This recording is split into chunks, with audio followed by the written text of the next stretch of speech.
So, you live in an ugly student home. Most of us have been there.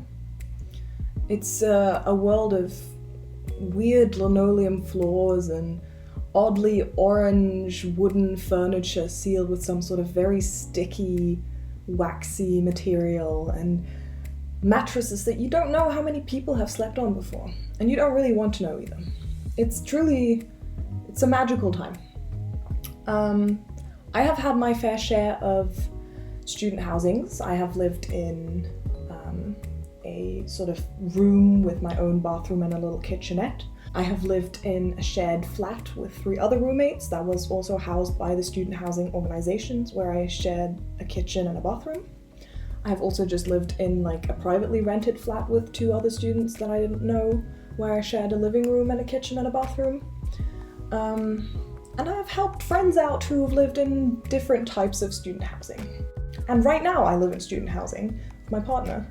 And it's a tiny apartment with a tiny kitchen, but it's housed by the student organization as well.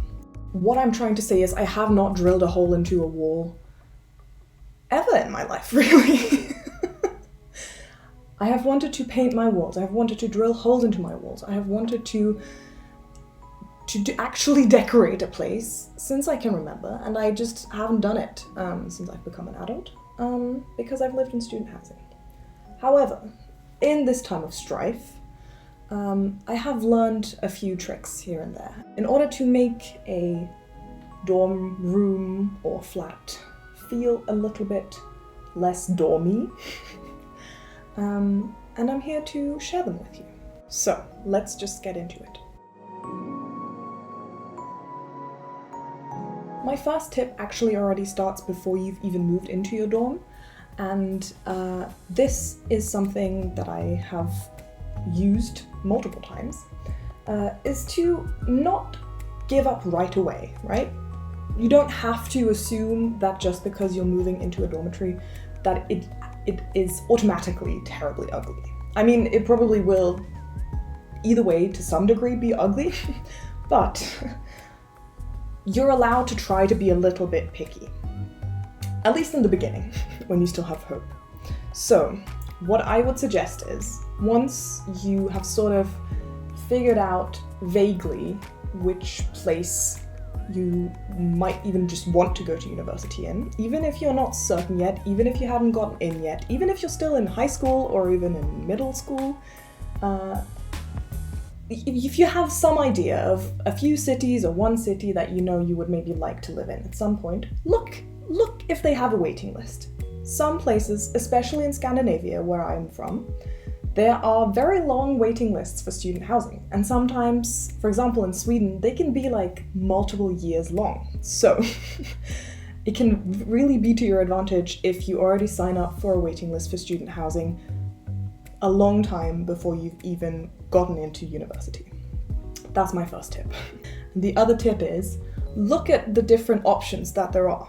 I mean, I don't know how it is in all places, obviously. Maybe sometimes you don't have a say at all and you just get assigned a room, which, can be a bit annoying. But if you do have any sort of agency in where you can live, then have a look at what different student houses are in that city that you're living in, or that you're going to be living in. Because chances are they kind of look different and are built in different decades and have different levels of amenities, and it can be worth looking into. For example, when I moved to a different city to study, it said on the website specifically, try to sign up for the ones that have the most amount of rooms in order to have the highest chance of getting a room, which makes a lot of sense. However, delusional as I am, I blatantly ignored that and just went for the 3 options that I thought were pretty. Which means, in my opinion, a bit slightly older houses, not in like a 70s bungalow kind of old, but more in a sort of turn of the century, 100 years ago kind of old. with a bit higher ceilings and a bit higher windows. Obviously, I know this is not necessarily an option everywhere, but at least in Europe, I could imagine there are some of those types of student housings in many student cities. So, if you can and dare to, I would just try to sign up for those, and not just give in right away with the really ugly ones. Even if, as happened to me, you don't actually get assigned one right away, and for example, I received an email that said, well, we've had the first round of assigning rooms now, I kept sending them emails, like annoyingly, just annoying my way into their system, being like, hey, do you have a space in this apartment? Hey, do you have a space in this building? Hey, is there still room in this building? And eventually it worked. I'm not saying this is possible everywhere, but it's worth a try, because I ended up living in quite like a relatively nice looking student housing for my first year and a half of university, and it was lovely. It was really worth it. So that's my first tip. Sign up as early as you can, have a look what's on the market, and dare to be a little bit picky, and if necessary, be a little bit annoying too. This has worked for me on multiple occasions. So these next tips are more about what you do once you're in your dormitory or your student housing. I have personally had the privilege of never having to share a room with someone in a dorm, but I would assume that if you just communicate with your roommate, a lot of these things would still be applicable and helpful to you. My first tip, textiles, baby.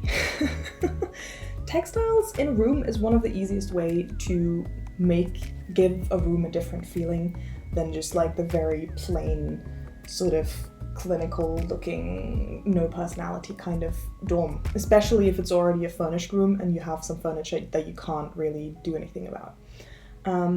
So by that I mean bedding, rugs, throw pillows and cushions, and also curtains. We will get back to this. I think especially in a relatively small room, the bed takes up a lot of space, so it's important to think about what kind of feeling your bedspread gives off and the pillows around it. So I would say, if you are going to spend some money on decorating your dorm room, the bedding, and also if you can afford it, a rug, is some of the things that will change the feeling of the room the most. Especially with a rug, if you, like I have, got ugly linoleum floors, preferably in like burnt orange or something like that, or a dull grey like the apartment I live in now. If you have a lot of that exposed, that will really up the sort of institutional feeling of the room. So if you have a nice rug, it doesn't have to be a fancy rug.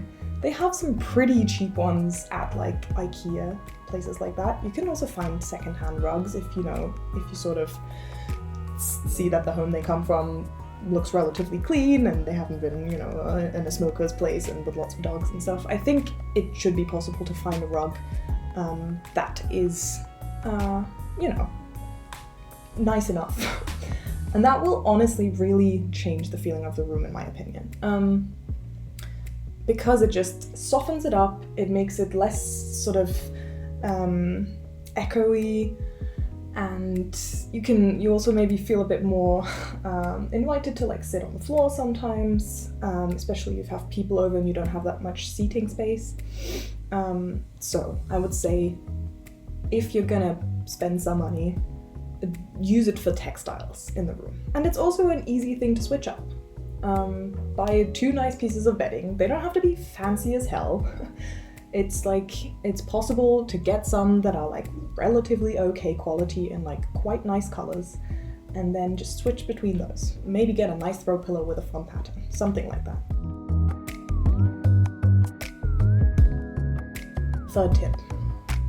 I've seen this multiple years in a row, where the school year begins, the students that have lived there already for a year or however many years, or maybe they've graduated, they have moved out, and a lot of them leave some of their furniture behind outside of the student buildings. So I guess that's my first tip, have a look there, because everyone at the beginning of the school year goes and does the same IKEA trip, gets the same desk, the same 120 centimeter bed, the same little chair and maybe a little shelf, and then probably the same plant and also like maybe a little lamp or something. And then you've got like 1,000 rooms that look the same. You've just spent so much money at IKEA for furniture that isn't gonna last very long and that is not very good quality and that you're probably not gonna bring with you after this. And there is so much of that exact same furniture from the year before that someone has left behind somewhere or is maybe trying to sell. So my point is, have a look if there are flea markets, on like online websites where people are reselling their stuff. Just look in the streets at the beginning of the academic year. And also what my university town had, the organization that had the student housing organized this thing called the Reused Festival, I guess, where students could bring their reused furniture to the common rooms in the student houses, and then the organization would pick it up, and then in one of the big student houses, like sometime in late August or early September, there would be this big festival with all of this furniture that people had left behind, and then they would sell it for really, really cheap. So either look if there is something like that, or initiate it. People these days love looking more sustainable than they are, so I'm assuming, I could imagine, that a student housing organization would be interested in an idea that makes them look very sustainable. And that also is sustainable. Yeah, so that's just secondhand furniture is a nice way to be a bit more sustainable. It's usually a bit cheaper, and it just makes it a bit more original than all of the same white IKEA furniture that everyone else is gonna get. My next tip is very important. I've seen reels on Instagram about not using the headlight, and I felt seen. I felt seen and I felt heard, because I think ever since I was maybe like 15, I've called them the devil's lights, because I don't trust overhead lighting. I hate it. It makes me feel like I'm not at home, but in like a dentist's office. It's never cozy. It's like the only reason I would turn on the overhead lighting is if I just quickly needed to run into a room, find something, and like that's why I need quick lighting to find it, and then turn off the light and close the door again. When I mean overhead lighting, I don't mean like a nice sort of chandelier hanging over a dining room table. That's not the genre of life we're in right now. I mean like flickering neon lights like very directly attached to the ceiling, making you feel on edge, making you feel watched. I don't know. So, softer light sources. There's this one lamp from IKEA that I love that looks like an old oil lamp, and that you can sort of, there's a dimmer on it so you can have it at different strengths. I also love Himalayan salt lamps if you want to like let your inner hippie witch person hang out a little bit. But I understand that they're not everyone's taste. But lighting is so important. Please don't use the devil's lights. The next thing. I said I was going to go back to talking about curtains. Now, I know that a lot of student houses already have like blinds installed, or like ugly 70s curtains, or just no curtains at all. And I understand that it's not possible to take those down or drill a new curtain rod into the wall.